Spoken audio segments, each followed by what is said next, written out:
வணக்கம். சற்று முன் கிடைக்கப்பெற்ற மிக முக்கியமான செய்தி ஒன்று வெளியாகியுள்ளது. அதிமுகவின் தலைமை அலுவலகத்திற்கு பன்னீர்செல்வமும் ஆதரவாளர்களுடன் நிர்வாகிகளுடன் பன்னீர்செல்வம் அவர்கள் அதிமுகவின் தலைமை அலுவலகத்திற்கு செல்ல உள்ளதாக தகவல்கள் கிடைக்கப்பெற்றுள்ளது.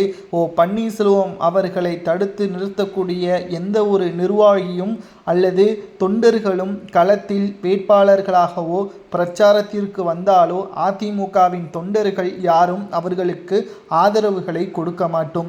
எங்களது எண்ணம் அதிமுக வெற்றியடைய வேண்டும். ஓபிஎஸ்ஸையும் ஆதரவாளர்களையும் கட்சியிலிருந்து நீக்கி நீங்கள் மட்டும் வெற்றியடைவது உறுதி என்பதை எப்படி நினைத்து கொண்டிருக்கிறீர்கள் என்ற கேள்வியுடன் அதிமுகவின் தலைமை அலுவலகத்திற்கு பன்னீர்செல்வம் அவர்கள் செல்ல உள்ளதாக தகவல்கள் தற்பொழுது கிடைக்கப்பெற்றுள்ளது. பன்னீர்செல்வம் அவர்களை வெறுப்பதற்கோ அல்லது அவரை மீண்டும் அதிமுகவில் இணைத்து விட்டால் எடப்பாடி பழனிசாமியின் பதவி பறிபோகிவிடும் என்ற ஒரே அச்சத்தின் காரணமாக எடப்பாடி செயல்படுகிறார். அவருக்கு பின்னால் அதற்கு ஆதரவு தெரிவித்து மாஜி அமைச்சர்கள் செயல்படுவது எந்த விதத்தில் நியாயம்?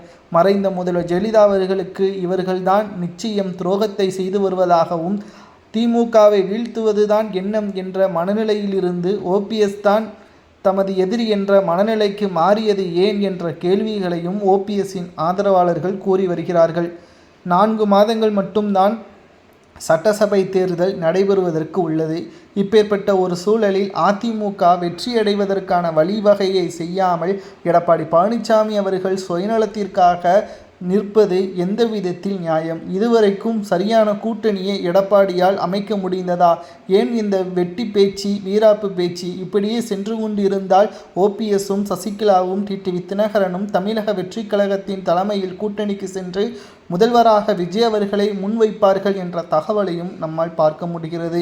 தென் மாவட்டங்களில் ஓபிஎஸ்ஸின் ஆதரவாளர்கள் அதிமுகவின் தொண்டர்கள் பெரும்பாலானோர் ஓபிஎஸ்ஸிற்கு ஆக என்ன வேண்டுமானாலும் செய்வார்கள் என்ற தகவலும் கிடைக்கப்பெற்றுள்ளது.